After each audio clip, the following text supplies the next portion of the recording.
आजकल की दिनचर्या में इतना ज़्यादा सेक्सुअल कंटेंट या अश्लीलता फैल रही है जिसकी कोई हद नहीं है। और एक विद्वान ने कहा था कि किसी देश को अगर बर्बाद करना है तो उस देश में अश्लीलता, कामुकता या नग्नता फैला दो।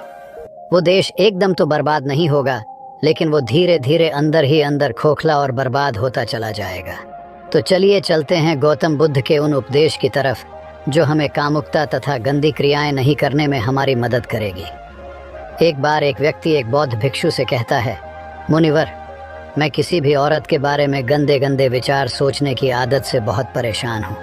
और आपसे तो क्या ही छुपाना गुरुदेव, मैं कभी कभी इन गंदे विचार से तंग होकर मैं कभी कभी वैश्याओं के पास भी चला जाता हूँ।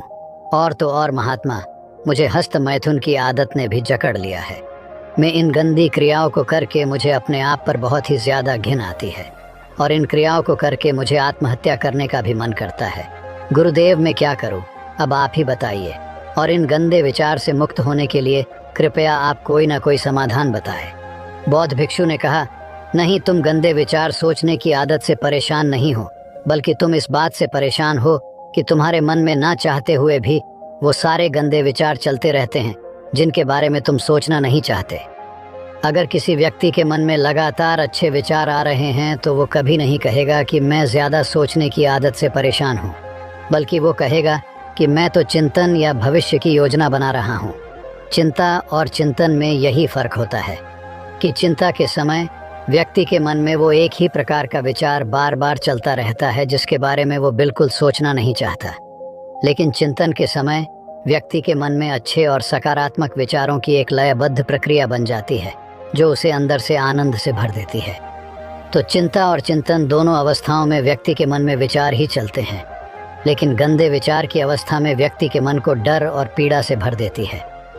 वहीं दूसरी तरफ सकारात्मक अवस्था में उसके अंदर सफलता के बीज बोती है, उसे प्रेरित करती है कुछ महत्वपूर्ण और महान कार्य करने के लिए और सकारात्मक बदलाव लाने के लिए।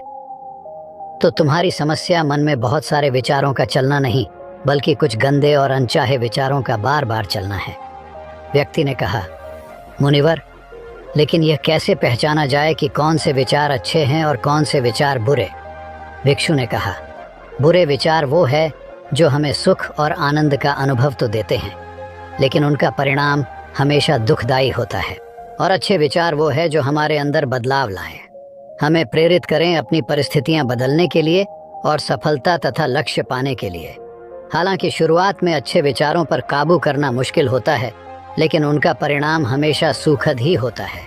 उदाहरण के लिए मन में एक विचार आ सकता है कि चोरी कर लेता हूँ, जल्दी अमीर बन जाऊंगा।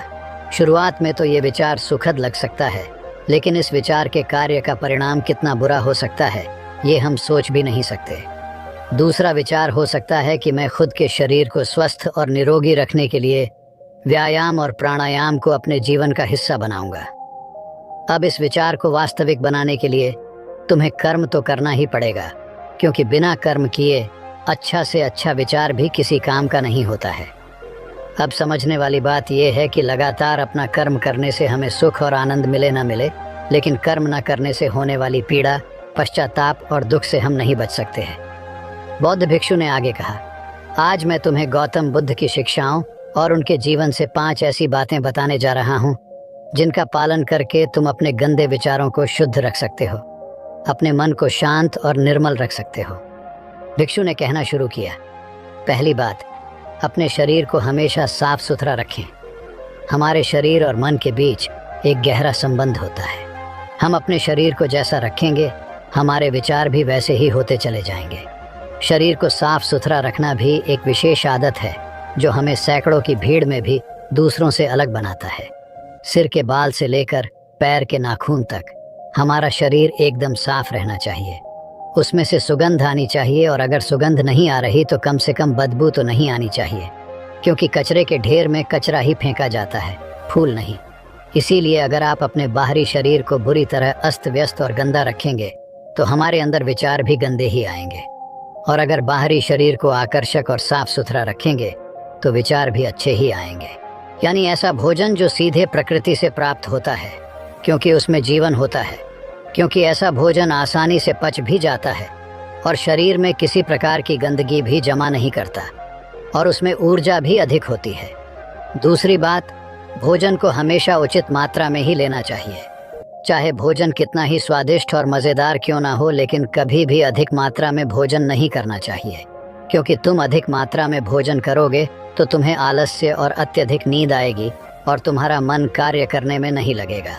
क्योंकि महात्मा बुद्ध ने कहा है कि अच्छी चीज़ की अति भी बुरा ही परिणाम देती है। भोजन उतना ही करो कि जब तुम भोजन करके उठो तो तुम्हारे अंदर भोजन करने की थोड़ी सी भूख शेष रहनी चाहिए। अगर तुम ऐसा नियम बना लेते हो कि मैं जब भी भोजन करूँगा तो अपनी भूख से थोड़ा सा कम खाऊंगा, तो तुम्हारे शरीर में अधिक भोजन खाने से होने वाली सारी बीमारियां जड़ से खत्म हो जाएंगी। रात में हल्का और कम भोजन करो ताकि तुम्हारी जीवन ऊर्जा उस भोजन को जल्दी से पचाकर तुम्हारे आंतरिक शरीर की सफाई और मरम्मत का काम कर सके। जब गौतम बुद्ध किसी के यहाँ भोजन के लिए जाते थे तो लोग उनके लिए तरह तरह के स्वादिष्ट भोजन बनवाते, लेकिन बुद्ध सिर्फ उतना ही खाते जितनी में उनकी भूख शांत हो सके।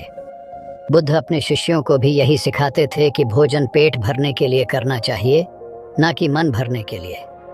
यहाँ समझने वाली एक बात और भी है कि अगर तुम स्वादिष्ट भोजन करने के शौकीन हो तो तुम्हें उसे एकदम छोड़ना नहीं है, बस उसकी मात्रा को सम्यक कर देना है। सम्यक का अर्थ है न बहुत ज़्यादा और ना ही बहुत कम। और कहा गया है कि आलस्य में काम वासना अत्यधिक प्रभावित होती है, इसलिए हमेशा संतुलन में भोजन करें। चौथी बात, अपनी संगति का खास ध्यान रखो। ये पॉइंट अत्यधिक महत्वपूर्ण है। संगति का अर्थ केवल उन लोगों या दोस्तों भर से नहीं है जिनके साथ हम अपना ज़्यादातर समय बिताते हैं, बल्कि यहाँ संगति का मतलब हर उस चीज़ से है जो हम अपने इंद्रियों के द्वारा ग्रहण करते हैं। जैसे कि हम किन लोगों के साथ रहते हैं, क्या देखते हैं, क्या सुनते हैं, कैसी बातें करते हैं, इत्यादि। जब बुद्ध ने यह निश्चय कर लिया कि उन्हें भीतर की यात्रा पर निकलना है तो उन्होंने हर उस चीज़ को तुरंत ही छोड़ दिया जो उस समय उन्हें लगा कि उनकी यात्रा पर बाधा बन रही है। इससे ये सीखने को मिलता है कि हमें अपने लक्ष्य को प्राप्त करने के लिए अपनी आरामदायक अवस्था से बाहर निकलना ही पड़ता है और उन चीज़ों और लोगों को भी छोड़ना पड़ता है जिन्हें छोड़ना बहुत ही मुश्किल होता है। जब सिद्धार्थ बुद्ध नहीं बने थे और अपने प्रश्नों की खोज में थे तो बहुत से राजाओं और नगर सेठों ने उन्हें निमंत्रण दिया कि वो उनके महल में आकर अपनी ध्यान साधना करें। उन्हें वहाँ कोई परेशान नहीं करेगा। गर्मी, सर्दी, बरसात तीनों से बचने की पूरी व्यवस्था की जाएगी।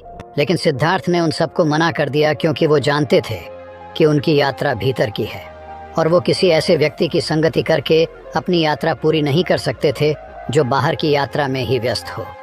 वो सारे सम्राट, राजा और नगर सेठ बाहरी दुनिया में ही विलीन थे, फिर उनकी संगत करने का क्या अर्थ। इस घटना से सीखने वाली बात यह है कि हमें ऐसे इंसान की संगति नहीं करनी चाहिए जो हमारे लक्ष्य की प्राप्ति में बाधा बने, फिर चाहे वो व्यक्ति कितना ही शक्तिशाली, धनवान और बुद्धिमान ही क्यों ना हो।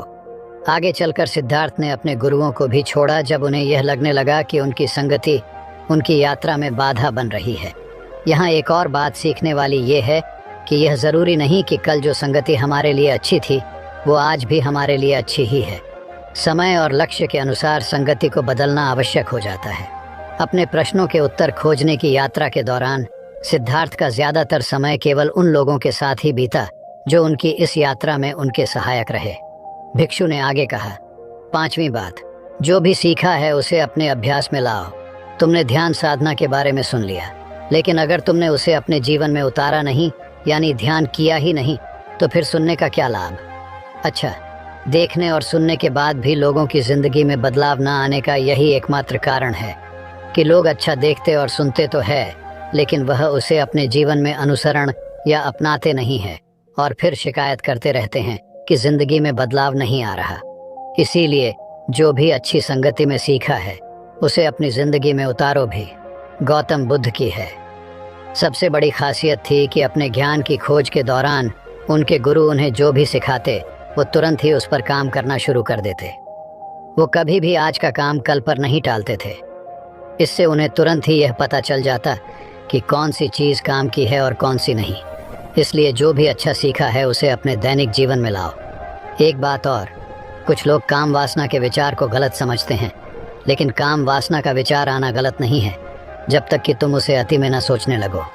मन में काम वासना का विचार उठना उतना ही स्वाभाविक है जितना भूख लगने पर भोजन का विचार उठना। इसीलिए काम वासना के विचार को गलत मत समझो। इंसानी जीवन को आगे बढ़ाने के लिए इस विचार का उठना बेहद ज़रूरी है। सबसे पहले तो तुम ये निश्चित करो कि तुम एक काम वासना में विलीन होना है या इससे ऊपर उठना है।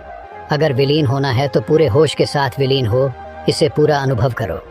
फिर इसके बारे में मन में किसी प्रकार की पश्चाताप का भाव मत रखना, क्योंकि यह कोई पाप नहीं है।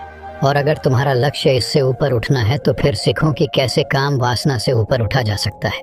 एक सुगंध अंदर की भी होती है जो कि सकारात्मक विचार और शांत मन के होने से आती है। ये सुगंध हर उस व्यक्ति के शरीर से आती है जो अंदर से शांत हो चुका है। गौतम बुद्ध के शरीर से भी एक मनमोहक सुगंध आती थी जो हर उस व्यक्ति को मोहित कर लेती थी जो उनके संपर्क में आता था। बुद्ध के चेहरे की आभा भरी शांति और उनके शरीर की मनमोहक सुगंध से कोई भी व्यक्ति प्रभावित हुए बिना रह नहीं पाता था। दूसरी बात, अपने शरीर के अंदर की गंदगी को बाहर निकालो, यानी अपने शरीर को अंदर से साफ करो। और यह संभव है शारीरिक तप के माध्यम से। शारीरिक तप से मतलब है कि हर रोज़ व्यायाम करना और समय समय पर उपवास रखना। ये दोनों ही काम हमारे शरीर में जमा गंदगी और चर्बी को बाहर निकाल शरीर को भीतर से साफ कर देते हैं। और जब शरीर अंदर से साफ और स्वच्छ होगा तो मन में शरीर को लेकर उठने वाले नकारात्मक और गंदे विचार खत्म हो जाएंगे और उनकी जगह अच्छे व स्वस्थ विचार जन्म लेंगे। अब देखते हैं कि गौतम बुद्ध शरीर को स्वस्थ रखने के लिए शारीरिक व्यायाम कैसे करते थे। बुद्ध को बड़े बड़े नगर के सेठ और राजा महाराजा अपने यहाँ भोजन पर आमंत्रित करते थे और वो बुद्ध को महल तक लाने के लिए अच्छे से अच्छे रथ और घोड़ा गाड़ी भी भेजते थे। लेकिन बुद्ध कभी भी रथ या घोड़ा गाड़ी पर नहीं चढ़ते थे, वो हमेशा पैदल ही जाते थे, फिर चाहे यात्रा कितनी ही लंबी क्यों ना हो। बुद्ध कहा करते थे कि ये शरीर बना ही परिश्रम करने के लिए है। लोग परिश्रम न करके अपने शरीर को कमज़ोर, असाध्य और रोगी बना रहे हैं। पैदल चलने से शरीर को कष्ट होता है और शरीर को जितना कष्ट होता है शरीर उतनी ही अच्छी अवस्था में रहता है। दोस्तों, एक्सपर्ट का मानना है कि फिट रहने के लिए रोज़ जिम में 1-2 घंटे मेहनत करके पसीना बहाना ज़रूरी नहीं है, बल्कि इसकी जगह अगर आप हर रोज़ सिर्फ 10,000 कदम चलते हैं तो यह आपके शरीर के लिए एक कंप्लीट एक्सरसाइज का काम करता है। रोज़ाना 10,000 कदम चलने से न केवल आपका वज़न कम हो सकता है, बल्कि आप कई बीमारियों से छुटकारा पा सकते हैं। एक नॉर्मल इंसान जिसका अधिकतर समय ऑफिस में अपने कैबिन के कुर्सी पर गुजरता है, उसे एक दिन में 10,000 कदम चलना शायद उसके लिए नामुमकिन सी बात लगे, लेकिन वह सुबह उठ के दंड बैठक और पुशअप्स या योगा कर ही सकता है, जिससे वह हमेशा निरोगी और ऊर्जावान रहेगा, जिससे उसे कार्य करने में भी मन लगेगा। तीसरी बात, उचित और सम्यक आहार जैसा इंसान का आहार होता है वैसे ही उसके विचार हो जाते हैं। इसीलिए व्यक्ति को कभी भी गलत भोजन जैसे मैगी, बर्गर, पिज्ज़ा, पकौड़ी, चाउमीन इत्यादि भोजन रोज़ की दिनचर्या में ज़्यादा शामिल नहीं करना चाहिए, क्योंकि इनमें अत्यधिक मात्रा में मैदा और शुगर पाई जाती हैं जो मानव शरीर के लिए हानिकारक है। तथा व्यक्ति को मृत भोजन भी नहीं करना चाहिए, उसे अपने भोजन में ज़्यादा से ज़्यादा जीवित वस्तु को शामिल करनी चाहिए। अगर तुम इन 5 बातों को अपने जीवन में उतार लेते हो तो तुम्हारे दिमाग में अच्छे विचारों का एक चक्र बन जाएगा। फिर चाहकर भी तुम्हारे दिमाग में बुरे विचार नहीं आएंगे जब तक कि तुम इन आदतों को दोबारा से छोड़ ना दो। बौद्ध भिक्षु के मुंह से ये सारी बातें सुनकर उस व्यक्ति को अपने प्रश्नों का उत्तर मिल चुका था। उसने बौद्ध भिक्षु का धन्यवाद किया और वहां से चला गया। दोस्तों, मुझे पूरा भरोसा है कि आपको इस वीडियो से बहुत कुछ सीखने को मिला होगा। धन्यवाद।